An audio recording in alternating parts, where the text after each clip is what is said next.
Me pareció interesante para los debates que se desarrollan aquí en Oriente Antiguo que revisemos los resultados de mi composición genética, en otras palabras, de qué lugares del mundo vienen mis antepasados. No porque haya algo especial conmigo, sino que para que quizá ustedes mismos se animen a hacer este interesante estudio con ustedes mismos, con sus familias. Creo que no llega a Chile, pero si en algún minuto tienen la oportunidad de viajar, especialmente a Europa, a Estados Unidos, es súper fácil, se piden el kit por ejemplo, al hotel donde se van a quedar un par de días, tienen que proporcionar en un tubito una muestra de saliva y esa saliva contiene el ADN de ustedes. Y eso se va posteriormente a los laboratorios de 23andMe o el proveedor de estudios genéticos que hayan elegido y posteriormente, pocas semanas después, están sus resultados, los cuales se muestran como un desglose de porcentajes que dicen de qué lugares del mundo vienen sus antepasados. En otras palabras, una sola persona, es decir, por ejemplo, en este caso yo, tengo muchos antepasados. Tengo dos papás, cuatro abuelos, ocho bisabuelos, y así el árbol hacia arriba va creciendo y mientras más hacia el pasado viajamos, existen más personas que aportaron a la genética de una sola persona. Por eso que es posible crear estos porcentajes de cuántas personas vivían en cuáles lugares del mundo para que posteriormente se generara esa persona tan especial que son ustedes, cada uno de ustedes. Eh, y el otro motivo que me parece relevante mostrar los resultados de este estudio, por lo menos conmigo, es para que hagamos la diferencia entre esto, que es la genética, algo medible, algo que la ciencia puede cuantificar, y lo que se llama la identidad étnica, lo que muchas personas refieren sentirse al grupo étnico que ellos se sienten o al cual fueron criados de esa manera, ¿cierto? Y muchas de estas personas cuando reciben sus resultados de los test genéticos se sorprenden porque muchas veces resulta que no tenían tanto porcentaje genético de aquella etnia que ellos creían que los identificaba, que los representaba. Entonces, cuando uno le preguntan, bueno, ¿tú qué eres? Tú eres, qué sé yo, chileno, mapuche, judío, árabe, croata, italiano, qué sé yo.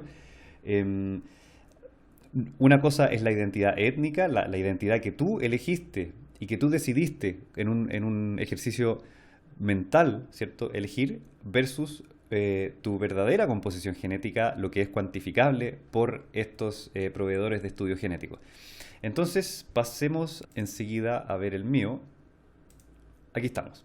Entonces, como ven, yo soy un 100% el cual se desglosa en varios distintos porcentajes, varias distintas subunidades. Y aquí están todos mis cromosomas. Por suerte, tengo 23 pares de cromosomas. Y los distintos colores muestran distintas como regiones del mundo, a grosso modo, ¿cierto? De donde yo estoy compuesto, por decir. Entonces, resulta que un 53% de toda mi composición genética es europea. ¿Ya? Y si yo hago clic acá, solo se pinta las partes de los cromosomas que tienen un origen europeo. Y de esta unidad, de la unidad europea, también hay un subdesglose en pequeñas regiones separadas, ¿cierto? Entonces aquí ven ustedes que yo de europeo del noroeste, es decir, francés, alemán, escandinavo, tengo muy poquito, casi nada, podemos decir un total de 7%, el cual se desglosa en 4% francés, alemán, escandinavo, que no tengo idea de dónde viene todo eso viene como una sorpresa, pero sale que mi mayor porcentaje europeo es el 42% de sur europeo, es decir, español y portugués, el cual muestra un 38%. Y eso, por supuesto, que explica el origen de la mayoría de las personas de Latinoamérica, muchas personas que por lo menos tienen este componente el criollo, ¿cierto? Porque nuestros antepasados vienen de España y eso no es ninguna novedad. Así que, por lo menos por mi apellido Toledo, que típicamente es de origen español, se explica con toda facilidad de que estos hayan sido los resultados. A todo esto, a 23andMe, uno no les entrega absolutamente ninguna información. Ellos te dicen, ok, hágase una cuenta, mándeme su muestra genética y nosotros le damos resultados. Y justamente lo que uno más o menos esperaba, eso es. Digamos, no parece nada que tú no tenías según tu historia familiar.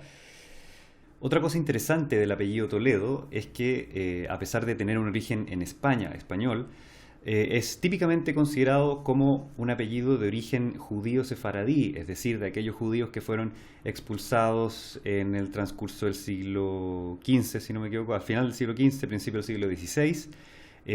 Había un judaísmo muy intenso en España y muchos de esos judíos siguieron siendo judíos en otros lugares del mundo y muchos de ellos se convirtieron al cristianismo para evitar problemas, ¿cierto? Y muchos de los cuales terminaron en Latinoamérica.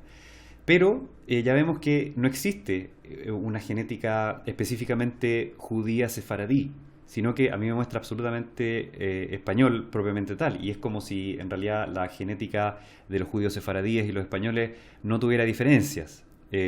No sé si hay más estudios al respecto, pero los que sí tienen una genética muy muy particular son los judíos ashkenazí, que son los de origen alemán y europeo oriental, y del cual yo tengo como sorpresa 1,1%, muy poquito, pero seguramente tiene que ver con lo que les había dicho de el- las personas de mis antepasados que vivieron en Alemania, ¿cierto? Debe haber habido una mezcla ahí de personas que obviamente aportaron un pequeño porcentaje de judíos que nací. Así que ya vamos a conversar después acerca de la gran pregunta de si es que de quién puede ser llamado semita. ¿Quién es semita y cuánto porcentaje genético tiene que tener si es que en absoluto? Sigamos, entonces, mi segundo componente vendría siendo asiático occidental y norafricano, 28%. Y si yo lo cliqueo acá, aparecen todas aquellas regiones de mis cromosomas que están pintadas, que tienen ese origen.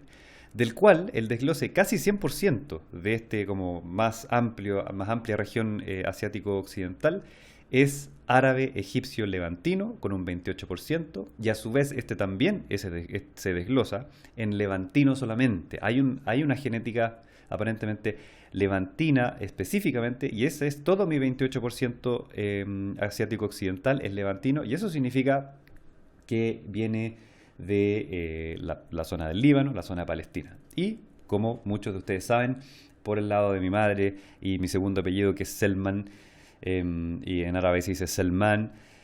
Este es un apellido árabe de Palestina. Por lo tanto, nuevamente hay algo que yo me esperaba, algo que absolutamente estaba dentro de las cosas que yo me esperaba por mi historia familiar. Claro que es mucho más de lo que incluso me hubiese parecido. Por el lado de mi madre, también el lado de mi abuela materna, también está explicable este pequeño porcentaje, como les había mostrado, de francés y alemán, porque mi bisabuelo por ese lado llegó de Alemania. Por lo tanto, está todo bastante claro. Ahora, si yo llegase un día y dijera, ¿sabes qué? Ahora me creo alemán, no tengo por dónde, porque tengo un 4% de alemán solamente. Podría decir, mira, me identifico con la etnia palestina, pero resulta que no tengo más de 28%, ¿ya? Lo cual no deja de ser.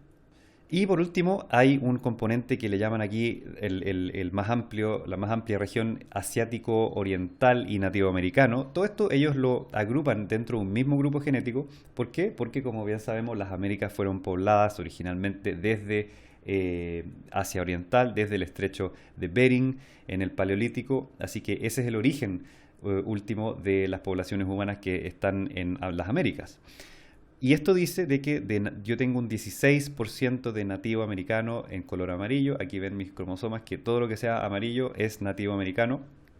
Y por supuesto que eso tiene su explicación, porque como muchos latinoamericanos, tenemos en distinta medida este componente justamente nativo americano, sudamericano de las poblaciones que vivían acá antes de la llegada de los españoles, ¿cierto? Llámenle mapuche, llámenle pueblos originarios en sus distintas divisiones en Chile. Un poco no es tan relevante porque al menos no se han encontrado diferencias genéticas muy notorias entre estos distintos pueblos originarios. Entonces ya van viendo ustedes de que este estudio es extremadamente interesante y le achuntan absolutamente porque esto es lo que yo me esperaba por mi historia familiar.